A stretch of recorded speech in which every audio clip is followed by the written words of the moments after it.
আমি নাদিরা। তো আমি এখন অস্ট্রেলিয়াতে পিএইচডি করছি ইউনিভার্সিটি অফ মেলবোর্নে। আর অস্ট্রেলিয়াতে এসেছি 3 বছর আগে, 2013-তে। সেই বছর পিএইচডি শুরু করেছিলাম। তো আমি পিএইচডি করছি হচ্ছে ম্যাকফাডেন ল্যাবে। আর প্রোফাইল কেমন ছিল আমি বলবো, প্রোফাইল ভালো মন্দ দুটা মিলেই ছিল। আমি বলবো না যে অসম্ভব ভালো প্রোফাইল ছিল, আর বলবো না যে অসম্ভব মানে যেমন তেমন প্রোফাইল ছিল। আমি বলবো যে মোটামুটি ভালো মন্দ মিলিয়ে। আর হচ্ছে আমার কাছে যেটা মনে হয় প্রোফাইলের দিক থেকে যে অনেক বেশি বৈচিত্র্য ছিল। যেমন আমি খুব চেঞ্জ করছি, ফিল্ড চেঞ্জ করে করে, মানে প্রথম একভাবে শুরু করলাম, তারপর ফিল্ড চেঞ্জ করে এক জায়গায় গেলাম, আবার ফিল্ড চেঞ্জ করে এক জায়গায়, এভাবে। তো প্রথমে শুরুটা হয়েছে আমি বোটানি দিয়ে শুরু করলাম, অনার্স জাহাঙ্গীরনগর ইউনিভার্সিটি থেকে। তো সেখানে অনার্স শেষ করার পরে এরপর আমি 2009-এ হচ্ছে মাস্টার্স শুরু করলাম। সেটা হচ্ছে সাউথ কোরিয়াতে একটা ইউনিভার্সিটিতে, কনকর্ড ইউনিভার্সিটি। তো সেখানে আমার ফিল্ড ছিল আবার ভিন্ন, সেটা ছিল অ্যাপ্লাইড বায়োকেমিস্ট্রি। সুতরাং বোটানি থেকে জাম্প করে আবার অ্যাপ্লাইড বায়োকেমিস্ট্রি শুরু করলাম। তো মাস্টার্স শেষ করার পরে তো ওই মাস্টার্সটা আমার রিসার্চ বেসড ছিল, এবং সেখানে মোটামুটি ভালো রেজাল্ট ছিল আমার, ভালো রেজাল্ট ছিল সেখানে। আর হচ্ছে যেটা সবচেয়ে ভালো ছিল আমার, সেটা হচ্ছে যে বেশ ভালো রিসার্চ এক্সপিরিয়েন্স হয়েছিল, এবং হচ্ছে যে বেশ ভালো কিছু পাবলিকেশন করতে পারছিলাম আমি সেই মাস্টার্সের সময়টাতে। এরপর হচ্ছে আমি পিএইচডি খোঁজা শুরু করলাম মাস্টার্স শেষ করার পরে। তো পিএইচডি শুরু করা এবং মাস্টার্স শেষ করার মাঝামাঝি সময়টাতে আমি কিছুদিন আগে হিসেবে সিঙ্গাপুরে কাজ করেছি, সিঙ্গাপুর নানন টেকনোলজিক্যাল ইউনিভার্সিটি। সেটা আবার পুরোপুরি ভিন্ন ভিন্ন ফিল্ড ছিল, সেটা হচ্ছে পুরাই ভিন্ন, বায়োটার কিছু না, বায়োসায়েন্সের কিছু না, হচ্ছে কেমিক্যাল ইঞ্জিনিয়ারিং। তো মোটামুটি বছর খানেকের মতো কাজ করলাম সেখানে। সেখানে বেশ কিছু নতুন কাজের অভিজ্ঞতা হয়েছিল, ভিন্ন ধরনের কাজ, ইঞ্জিনিয়ারিং কাজের। সেখানে টুকটাক পাবলিকেশন ম্যানেজ করতে পেরেছিলাম, অল্প সময় যদিও ছিল। এরপর হচ্ছে আমার পিএইচডি অ্যাডমিশন হয় অস্ট্রেলিয়াতে। তো এরপরে পিএইচডি শুরু করি। এই হচ্ছে মোটামুটি প্রোফাইল। আর এই তো মানে মোটামুটি রিসার্চ এক্সপিরিয়েন্স ছিল। অনার্সে মোটামুটি মানে রেজাল্ট ছিল আমার, ভালো রেজাল্ট ছিল না, মোটামুটি মানে রেজাল্ট ছিল। মাস্টার্সে ভালো রেজাল্ট ছিল, আর পাবলিকেশন। এইটা মোটামুটি আমার প্রোফাইল। মোটামুটি এই জিনিসগুলাই দিয়েই পিএইচডি কোনোভাবে ম্যানেজ হয়ে গেছে আর কি। হ্যাঁ আর কি।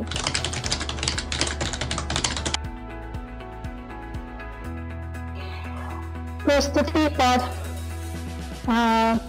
অবশ্যই খুব সহজ ছিল না, অনেক পরিশ্রম করতে হয়েছে ম্যানেজ করার জন্য। তো সংক্ষেপে যদি বলি, আমার প্রিপারেশনটা দুই ভাগে, আমার দুটো টার্গেট ছিল, মানে আমি দুইটা ওয়েতে কাজ করার, দুইটা টার্গেটে প্রিপারেশন নিয়েছিলাম। সেটা হচ্ছে একটা হচ্ছে ইউএসএ বেসড, মানে ইউএসএ ইউনিভার্সিটি গুলো টার্গেট করা, আর আরেকটা ছিল হচ্ছে অস্ট্রেলিয়ার দিকে। ইউএসএ টার্গেট করেছিলাম এই কারণে যে ইউএসএ মানে তো ইউএসএ সব পৃথিবীর সব ভালো ইউনিভার্সিটি ওখানে আছে, আর সেরকম মানে শুনতেও গাল ভরা শোনা যে ইউএসএ কোন ইউনিভার্সিটি। আর অস্ট্রেলিয়াতে চেষ্টা করার একটা কারণ ছিল, এটা হচ্ছে যে আমার অনেক বন্ধু বান্ধব বা অন্যান্য সহপাঠীদের কাছ থেকে যেটা আমি জানতাম যে মানে ইউএসএ তে রিসার্চ ব্যাকগ্রাউন্ড বা পূর্ববর্তী গবেষণার অভিজ্ঞতাটা খুব বেশি ইম্পর্টেন্স দেয়, যেটা ইউএসএ তে খুব বেশি দেয় না। ইউএসএ তে জাস্ট জিআরই বেসড অ্যাডমিশন হয়। সুতরাং আমার দিকটা একটা টার্গেট ছিল, যেহেতু আমার মাস্টার্সে পাবলিকেশন ছিল বা মোটামুটি ল্যাবে কাজ করার অভিজ্ঞতা ছিল, তো আমি চাইছিলাম সেই অভিজ্ঞতাটা কাজে লাগবে, যেখানে কাজে লাগবে সবচেয়ে ভালো কাজে লাগানো যায়। সুতরাং আমি ইউএসএর দিকে, অস্ট্রেলিয়ার দিকেও ট্রাই করেছিলাম, অস্ট্রেলিয়া ইউনিভার্সিটিতেও ট্রাই করেছিলাম। তো এরকম দুটার দিকে আমি চেষ্টা করছি, ফার্স্টে ইউএসএ, তারপর অস্ট্রেলিয়া, পাশাপাশি অস্ট্রেলিয়া। এবং আমার কাছে মনে হলো যে তুলনামূলকভাবে ইউএসএ এর চাইতে অস্ট্রেলিয়াতে আমি বেশি রেসপন্স পাচ্ছিলাম, মানে আমি প্রফেসরদের সাথে সরাসরি কথা বলা, প্রজেক্ট নিয়ে কথা বলা। সুতরাং আমি মনে হলো যে ইউএসএ চেয়ে আমি যদি অস্ট্রেলিয়ার দিকে ফোকাস করি তাহলে হয়তো আমার অ্যাডমিশনটা সহজ হবে। তো অস্ট্রেলিয়ার নিয়মগুলো মানে অ্যাডমিশনের নিয়মগুলো হচ্ছে যে ফার্স্ট অফ অল একজন প্রফেসর ম্যানেজ করতে হবে, একজন প্রফেসরের সাথে এগ্রি করতে হবে, তার সাথে বিভিন্ন রিসার্চ প্রপোজাল বা সবকিছু নিয়ে কথা একটা টপিকে এগ্রি করতে হবে যেটা নিয়ে আমি কাজ করতে ইন্টারেস্টেড। তো আমি সেভাবেই কন্টিনিউয়াস বিভিন্ন ইউনিভার্সিটির বিভিন্ন প্রফেসরদেরকে ইমেল করলাম, আমার ডিপার্টমেন্টে আমার কাজের সাথে ম্যাচ করে এরকম মোটামুটি অসংখ্য মেল করলাম প্রফেসরদের। এর মধ্যে অনেকেরই রেসপন্স পেলাম। তো এর মধ্যে থেকে হচ্ছে পিক করলাম যে আমি কোন কাজটা সবচেয়ে বেশি ভালো পছন্দ করি বা কোন প্রফেসরের সাথে আমার কনভারসেশনটা ভালো যাচ্ছে বা কি সবচেয়ে বেশি ইন্টারেস্টেড, সেই অনুসারে সেই প্রফেসরদেরকে টার্গেট করে হচ্ছে আমি এর পরের স্টেপ হচ্ছে অ্যাডমিশনের জন্য অ্যাপ্লাই করা। তো অ্যাডমিশন ইউনিভার্সিটিগুলোতে অ্যাডমিশনের জন্য অ্যাপ্লাই করলাম। সো ফার্স্ট স্টেপ হচ্ছে প্রফেসরদেরকে ম্যানেজ করা, সেটা করলাম। এরপর হচ্ছে সেই প্রফেসরের সম্মতিতে ইউনিভার্সিটি অ্যাডমিশনের জন্য অ্যাপ্লাই করা, তো সেটাও করলাম। এরপর অ্যাডমিশন হয়ে যাওয়ার পরে ইউনিভার্সিটি অ্যাডমিশন হয়ে যাওয়ার পর স্টেপ হচ্ছে স্কলারশিপ ম্যানেজ করা। তো স্কলারশিপের জন্য অ্যাপ্লাই করলাম, স্কলারশিপের মধ্যে একটা পজিটিভ হয়ে গেল। এই আর কি, এইভাবে প্রিপারেশন নিলাম আছে।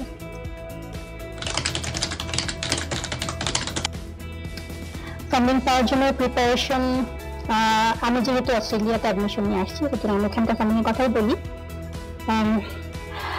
এখানকার জন্য ফান্ডিং পাওয়ার জন্য প্রিপারেশন আসলে ওই তো প্রথমত অ্যাডমিশন ম্যানেজ করতে হবে, প্রফেসর এগ্রি করতে হবে, অ্যাডমিশন ম্যানেজ করতে হবে।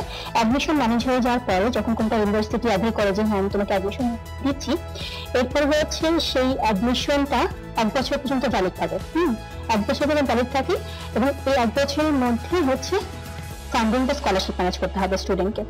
আর স্কলারশিপটা হতে পারে তার নিজের দেশ থেকে অথবা কোনো কোম্পানি থেকে, বা হচ্ছে যদি কারো কোনো কিছু না থাকে, যেমন বাংলাদেশের স্টুডেন্টদের বেশিরভাগের কিছু থাকে না, মানে আমরা কোনো ফান্ডিং দেশ থেকে কিন্তু আমি নিয়ে আসি না, সুতরাং আমাদেরকে হচ্ছে ইউনিভার্সিটিতে অ্যাপ্লাই করতে হয়, ইউনিভার্সিটিতে স্কলারশিপের জন্য অ্যাপ্লাই করতে হয়।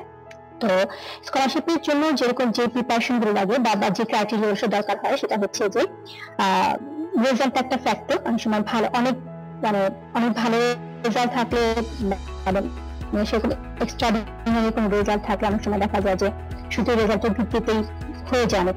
আসলে আমাদের ভেতরকার ব্যাপারগুলো জানি না, বা অফিসিয়াল ব্যাপারে কোন ক্রাইটেরিয়া গুলো দেখে সেটা তো জানি না। তবে যেটা মনে হয় যে জিনিসগুলো দেখে, যে জিনিসগুলো মনে হয় যে ওরা কনসিডার করে, সেটা হচ্ছে যে ভালো রেজাল্ট থাকা, তারপরে যে বললাম যে প্রিভিয়াস রিসার্চ এক্সপিরিয়েন্স, এটা খুবই দেখে। এবং হচ্ছে 3 নাম্বার সবচেয়ে গুরুত্বপূর্ণ আমি বলবো যেটা যে সুপারভাইজারের সাথে অ্যাগ্রিড হয়ে স্কলারশিপের জন্য অ্যাপ্লাই করছি বা অ্যাডমিশন যে অ্যাপ্লাই করছি, সে কত বেশি ইন্টারেস্টেড। সে যদি খুব বেশি কনভিন্সড হয় এবং খুব বেশি চায় স্টুডেন্টটাকে নিতে, আমার মনে হয় যে এই জিনিসগুলো অনেক ক্ষেত্রেই সহজ হয়ে যায়। যে রেজাল্টের ক্রাইটেরিয়া অথবা প্রিভিয়াস রিসার্চ এক্সপিরিয়েন্স, তার চেয়ে মনে হয় যদি প্রফেসর চায় এবং সেরকম ভাবে সে কনভিন্স করতে পারে যে হ্যাঁ স্টুডেন্টটা এই জিনিসগুলো মনে হয় অনেক ক্ষেত্রে পজিটিভলি কাজ করে। তো এই তো হচ্ছে যে প্রফেসরের যে জিনিসগুলো দরকার, রেজাল্ট দরকার, পাবলিকেশন দরকার, প্রফেসরের ভালো রিকমেন্ডেশন দরকার। আশা করি 3টা জিনিস থাকলে এবং মানে হয়ে যাওয়ার কথা। মোটামুটি আইএলটিএস স্কোর বা ওই জিনিসগুলো মিনিমাম থাকলেই হয়। এটা অতীতে মনে হয় খুব বেশি কম্পিটিশনে যায় না বা কিছু, মোটামুটি রিকোয়ারমেন্টটা থাকলেই হয়।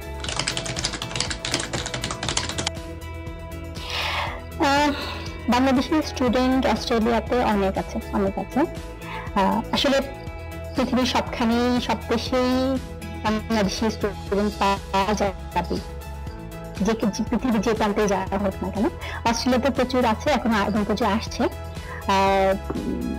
অস্ট্রেলিয়া ন্যাশনাল ইউনিভার্সিটি, তারপর মোনাশ, তারপরে সিডনি, ওয়েস্টার্ন অস্ট্রেলিয়া, মোটামুটি সবখানে বাংলাদেশি স্টুডেন্ট আছে। মানে মোটামুটি ধরুন ফেসবুক থ্রুতে বা বন্ধু বান্ধবের থ্রুতে যতটুকু জানি যে বেশ ভালো স্টুডেন্ট আছে, সঠিক সংখ্যা হয়তো বলতে পারবো না, অনেক স্টুডেন্টই আসে। আর আমাদের ইউনিভার্সিটির আশেপাশে যদি বলি, মোনাশ, RMIT, সুইনবার্ন, তারপর হচ্ছে ডিকেন ইউনিভার্সিটিতে প্রচুর একটা বড় সংখ্যা বাংলাদেশি স্টুডেন্ট আসে। বিশেষ করে মোনাশে অনেক বড় ইঞ্জিনিয়ারিং ডিপার্টমেন্টে প্রচুর বাংলাদেশি আসে। আর আমাদের ইউনিভার্সিটির কথা যদি বলি, ইউনিভার্সিটির কথা যদি বলি, আমাদের সার্কেলে আমরা মনে হয় 15 জনের মতো আছে পিএইচডি স্টুডেন্ট। ওই সার্কেল ছাড়াও পিএইচডি স্টুডেন্ট আছে। তারপরে মাস্টার্স এর একটা বড় গ্রুপ আসে, বেশ বড় একটা গ্রুপ আসে স্কলারশিপ বলে সেটাকে।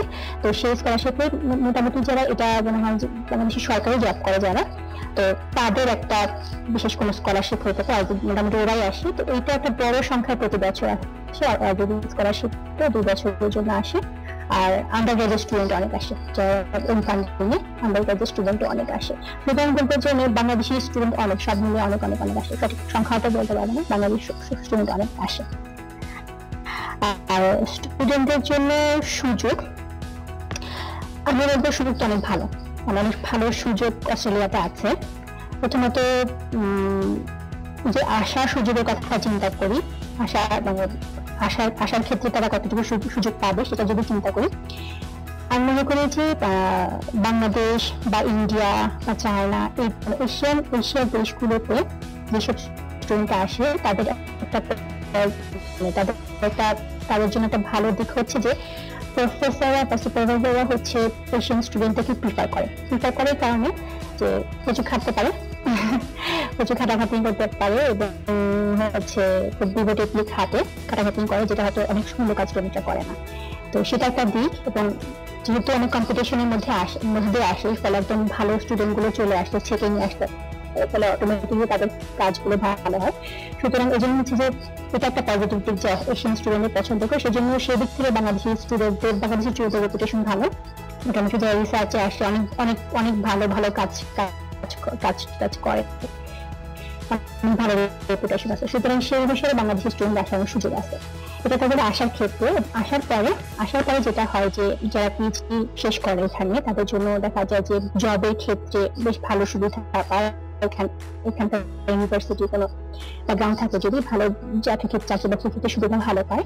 আরেকটা হচ্ছে যে আরেকটা জিনিস এখনো অনেক সহজ আছে, সেটা হচ্ছে যে পার্মানেন্ট রেসিডেন্সি বা সিটিজেনশিপ পাওয়া। এই জিনিসগুলো এখনো পিএইচডি স্টুডেন্টদের জন্য, যারা বাইরে থেকে আসে তাদের জন্য এখন অনেক সহজ, তাদের জন্য আলাদা একটা পয়েন্ট থাকে পিএইচডি স্টুডেন্টদের জন্য। সুতরাং আমি তো বলবো যে বাংলাদেশি স্টুডেন্টদের আসার জন্য সুযোগ এখানে আছে, অনেকগুলো ইউনিভার্সিটি আছে, অনেক স্টুডেন্ট অলরেডি আসছে। সুতরাং নতুন যখন কেউ আসবে তাদের জন্য আসানো সহজ হবে। আর আসার পরে তাদের জন্য চাকরি বাকরি এবং অন্যান্য পার্মানেন্টলি কেউ যদি থাকতে চায় সেসব ক্ষেত্রে অনেক ভালো সুযোগ সুবিধা আছে।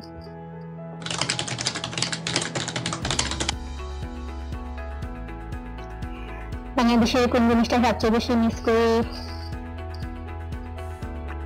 ফ্যামিলি, মাকে মিস করি, খাবার দাবার খুব মিস করি।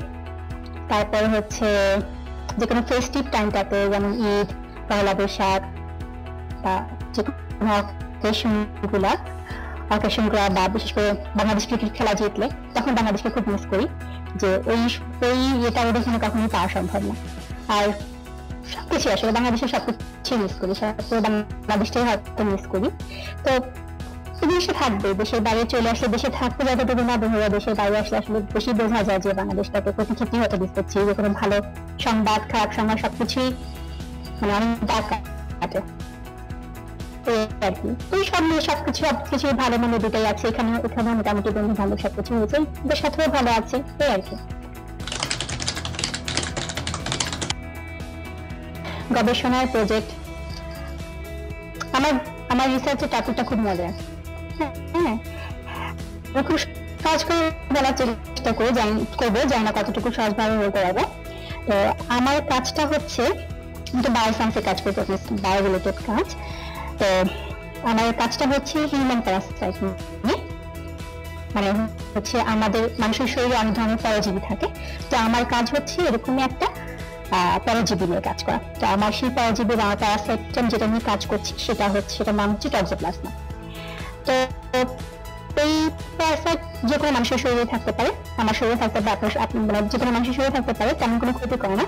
কিন্তু এটা তখনই খুবই ক্ষতিকর হয়ে যায় যখন একজন গর্ভাবস্থায় একজন আনবর্ন একটা বেবি, মানে জন্মানোর আগে ছোট জন্মানোর আগে মায়ের গর্ভে যে শিশুটা থাকে, সে যদি কোনোভাবে এই প্যারাসাইট ইনফেক্টেড হয়, সেটা তার জন্য খুবই ক্ষতিকর, কখনো কখনো সেটা মৃত্যুর কারণে হতে পারে। তো আমার কাজটা হচ্ছে প্যারাসাইট নিয়ে কাজ। আমি যেটা করছি এটা হচ্ছে প্যারাসাইটটাকে জেনেটিক্যালি মডিফাই করে দিচ্ছি। প্যারাসাইটটাকে জেনেটিক্যালি মডিফাই করে হচ্ছে সেটার অ্যাক্টিভিটি মানে সেটার বংশবৃদ্ধি বলেন বা হচ্ছে বেঁচে থাকা এই জিনিসগুলোকে কন্ট্রোল করছে। এটা হচ্ছে আমার কাজটা খুবই সহজভাবে, এটা আমার কাজ। তো এই জেনেটিক ইঞ্জিনিয়ারিং কাজগুলা বা হচ্ছে মলিকিউলার লেভেল অনেক কাজ করতে, এগুলো আমার কাছে খুব ইন্টারেস্টিং লাগে। একটা জিনিস সাথে একটা জিনিস অ্যাটাচ করে দিলাম, একটা জিনিস হয়ে গেল, প্যারাসাইট মরে গেল, সেগুলো দেখতে আমার খুবই মজা লাগে। তো আমার কাজের সাথে sell biology, molecular biology, genetic engineering, parasitology সবকিছু মিলাই একটা প্রজেক্ট। মানে ইন্টারেস্টিং পাস হচ্ছে যে ভালো স্কোপ আছে আমি মনে করি, যেহেতু অনেকগুলো স্কিল আমার কাজের মাধ্যমে আমার হচ্ছে। আশা করি সেই জিনিসগুলো পরবর্তীতে অনেক ভালো কাজে লাগবে। মজার ঘটনা, আমি একটা ছোট ঘটনার কথা বলতে পারি, মজা কিনা জানি না, তবে আমার ছোট একটা ঘটনা, আমার মানে চলার পথে ঘটা ঘটে যাওয়া একটা ঘটনা, যেটা আমার ছোট একটা জিনিস, কিন্তু আমার সবসময় খুব মনে হয়। বিশেষ করে আমি যদি মজার কিনা যাই না বললে হয়তো বুঝবেন, কিন্তু আমার জিনিসটা বলে মজার যে সে ইন্সপিরেশনাল মনে হয় বা মোটিভেশনাল একটা ঘটনা মনে হয়। খুব ছোট্ট একটা ঘটনা, যে আমার সময় মনে খুব দাগ কাটছিল এই ঘটনাটা, এবং আমার সবসময় আমার যখন খুব হার্ড টাইম যায় তখন এই জিনিসটা আমার মনে হয়। তো বলি, দেখি মজার কিনা জানি না। সেটা অ্যাডমিশনের সময়কাল, ওই যে অ্যাডমিশনের জন্য ট্রাই করছি বিভিন্ন জায়গায়, বিভিন্ন ইউনিভার্সিটিতে কন্টিনিউয়াস মার্ক করছি, তারপরে এই তো হয়ে গেল, স্কলারশিপ পেয়ে গেলাম, অ্যাডমিশন পেয়ে গেলাম, একদম শেষ মুহূর্তে যে শুনলাম যে না হয় নাই আসলে। তো এরকম খুব হার্ড টাইম যাচ্ছে, কন্টিনিউয়াস ট্রাই করছি, অনেক চেষ্টা করছি এসে। তো এর মধ্যে অস্ট্রেলিয়ার একজন প্রফেসরের সাথে যোগাযোগ হলো, আমি নাম ইউনিভার্সিটি কিছুই বলবো না, প্রফেসরের সাথে যোগাযোগ হলো।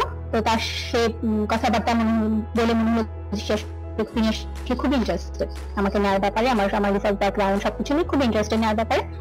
এবং তার সাথে আমি প্রজেক্ট নিয়ে আলোচনা করলাম, আমরা কোন প্রজেক্টে কাজ করতে যাচ্ছি। তিনি পুরোপুরি পজিটিভ, এবং আমার ইভেন তার অনেক মানে নিজস্ব কিছু প্রজেক্ট যেগুলো হয়তো কার সাথে শেয়ার করা নাই, সেগুলোও তিনি আমার সাথে শেয়ার করলেন যে এই প্রজেক্টে আমরা কাজ করবো, এবং আমরা খুবই আশাবাদী প্রজেক্ট আমি অনেক ভালো কিছু কাজ হবে। তো আমি খুবই খুশি। তো প্রফেসর বললো যে হ্যাঁ ঠিক আছে, অ্যাপ্লাই করো অ্যাডমিশনের জন্য, মানে সেকেন্ড স্টেপে প্রফেসর খোঁজার পর যে ইউনিভার্সিটিতে অ্যাডমিশনের জন্য অ্যাপ্লাই করবো, তো সেই স্টেপে অ্যাপ্লাই করবো। তো সেটা অ্যাপ্লাই করার জন্য তো আসলে অনেক কাগজপত্র, ডকুমেন্ট, এটা সেটা অনেক প্রিপারেশনের ব্যাপার, অনেক লেখালেখি করতে হয়, রিসার্চ প্রপোজাল লিখতে হয়, মানে অনেক খাটাখাটনি করলাম। এবং যেহেতু বুঝলাম যে হ্যাঁ অনেক ভালো নাম করা প্রফেসর, এবং সে ফুল প্রফেসর ছিল, এবং প্রজেক্টও ভালো, সবকিছু মিলে আমার কাছে বেশ পজিটিভ মনে হলো জিনিসটা। এবং অনেকদিন ট্রাই করার পরে একটা পজিটিভ জিনিস হতে যাচ্ছে, তো আমি মোটামুটি অনেক খুশি যে হয়তো এটা হয়ে যাবে হয়তো।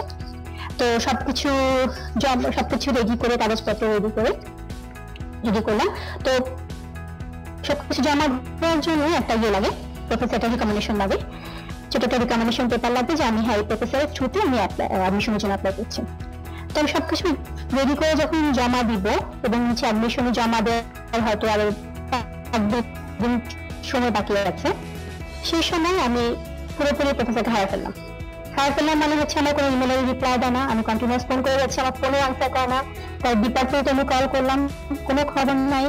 আমি তো মানে টেনশন করে গেলাম যে আমি মোটামুটি মাসখানেক কিছু জন্য ট্রাই করছি, সবকিছু রেডি করছি, মানে কোনো একদম মানে হাওয়া হয়ে গেল না, প্রফেসর কোনো মেলের রিপ্লাই করছে না। খুবই টেনশনে পড়ে গেলাম, কোনোভাবেই রিপ্লাই করছে না, তার রিকমেন্ডেশন ছাড়া আসলে অ্যাপ্লাই করার কোনো মানে হয় না। তারপর আমার ওই ডেট চলে গেল, তখন প্রফেসর কোনো খোঁজ নেই। তারপর অনেকদিন পরে, প্রায় সপ্তাহখানেক পরে সে মেলে রিপ্লাই করার পরে বললো, এবং সেই জন্য তার সঙ্গে দরকার ছিল, যেহেতু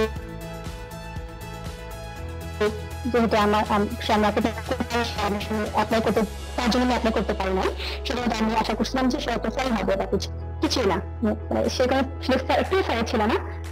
ওটা আমাকে মনে করে বললো যে তুমি আমার একমাত্র স্টুডেন্ট হবে, সব আমাকে হ্যান্ডেল করতে হবে। আমি জাস্ট হতভম্ব হয়ে গেলাম, কি ব্যাপার, আমি তো সে যেটা নিতে চাই সেটা ইচ্ছা না, আমি সেটা তার ইচ্ছা কিন্তু সেটা বলার বলতে যায় না, এবং সেটা অনেক আগে বলতে পারতো যে সে ইন্টারেস্টেড না বা আমার একটা সমস্যা আছে। যাই হোক, আমার অ্যাডমিশন না হওয়ার জন্য যত না মন খারাপ হয়ে যাবে, তাই শুনে আমার অসম্ভব রাগ হয়ে গেল যে আমার সাথে কেন কথা বলবো। যাই হোক, খুব মেজাজ খারাপ করে চলে আসছি বাসায়। সেটা আমি সিঙ্গাপুরে ছিলাম, আমি সিঙ্গাপুর থেকে আসলে পিএইচডি অ্যাপ্লাই করছি। তো ট্রেনে করে বাসায় আসছি, খুব মেজাজ খারাপ, মানে একে তো এত চেষ্টা করছি, কেন হচ্ছে না তাও বুঝতেছি না। তারপর হওয়ার মতো একটা জিনিস হলো, সবকিছু রেডি করলাম, তো সেরকম একটা রিপ্লাই করলো, খুব ব্ল্যাক মতন ট্রেনের মুখ হারি করে বসে আছি, মনে মনে ভাবছে যে না পেজ না করলে কি এমন ক্ষতি হয়ে যাবে। এসব চিন্তা করছি, অনেক কিছু আকাশ পাতাল চিন্তা করছি, খুব বিরক্ত। তো বসে আছি, তো আমার সামনের সিটে অপোজিটে একজন যাত্রী বসেছিলেন। তো যাত্রী বসেছিলেন, একটা টি শার্ট পরা ছিলেন, হ্যাঁ, আর টি শার্টের যে ছবি ছিল, ছবিটা খুব ভালো করে খেয়াল করলাম ছবিটা কি। হ্যাঁ, ছবিটা এরকম ছিল, একটা বক আর একটা ব্যাঙ। বকটা হচ্ছে সে ব্যাঙটাকে খেয়ে ফেলছে। এখন ইন্টারনেটে ছবিটা দেখা যায়, কিন্তু এটা আমার প্রথম দেখা ছবি, প্রথম দেখছিলাম এই ছবিটা। বকটা হচ্ছে ব্যাঙটাকে খেয়ে ফেলছে। তো পুরো ব্যাঙটাকে মুখের ভিতরে নিয়ে ফেলছে, একদম মানে শেষ মোটামুটি সবটাই ঢুকে ফেলছে, কিন্তু ব্যাঙটাও ছাড়বে না, মানে শেষ মুহূর্ত পর্যন্ত, সবটুকু খেয়ে ফেলা পর্যন্ত সে বাঁচার জন্য চেষ্টা করবে। তো সে কি করলো, সে ব্যাঙটাকে হাত দিয়ে শক্ত করে বকের গলা ধরে রাখলো, যে কোনোভাবেই সে তাকে খেতে দিবে না। হ্যাঁ, টান চেষ্টা করছে, ছবিটা হচ্ছে এরকম, মোটামুটি সবটা ব্যাঙই বকের মুখে ঢুকে গেছে, এবং সেই মুহূর্তে সে গলা ধরে বকের গলা ধরে বসে আছে এরকম, এবং টানার চেষ্টা করছে, নিচে লেখা এরকম একটা কথা, নেভার গিভ আপ। আমি অনেকক্ষণ তাকায় থাকলাম সেই ছবিটার দিকে, চিন্তা ভাবনা করলাম, তবে নিজে বললাম I am not give up, যে আমি ছাড়বো না, আমি আরো চেষ্টা করবো। তারপরে আমি বাসায় গিয়ে হচ্ছে অন্যান্য ইমেল গুলো খুঁজলাম, আর কোন প্রফেসর পজিটিভ ছিল তাদেরকে নক করলাম, এবং এর মধ্যে একজন আমাকে আসলে হেল্প করলো অনেক, যে আমার অ্যাডমিশনের ডেট চলে যাওয়া, মানে একবারে ডেট চলে যাওয়া সত্ত্বেও তিনি নিজে থেকেই আমার সমস্ত কাগজপত্র নিজে গিয়ে অফিসে গিয়ে সবকিছু মানে ম্যানেজ করলো। হ্যাঁ, অ্যাডমিশনের জন্য অ্যাপ্লাই করলো, সেটা আমার হলো। এখন আমি যে প্রফেসর আমরা কাজ করছি। তো এই ঘটনাটাই, এই ছবির এই ঘটনাটা আমার সবসময় খুব মনে হয়, মজার কিনা জানি না, কিন্তু আমার কাছে খুব ইন্সপিরেশন একটা জিনিস মনে হয়। আমি যখন খুব হার্ড টাইম ফেস করি, তখন আমি মনে হয় যে আর হচ্ছে না, আর পারি না, তখন মনে হয় যে না, আই নট গিভ আপ। ঠিক আছে, মজা করে জানি না কি বললাম, কতটুকু মজা করে, খুব ভালো লাগছে আর কি জিনিসটা।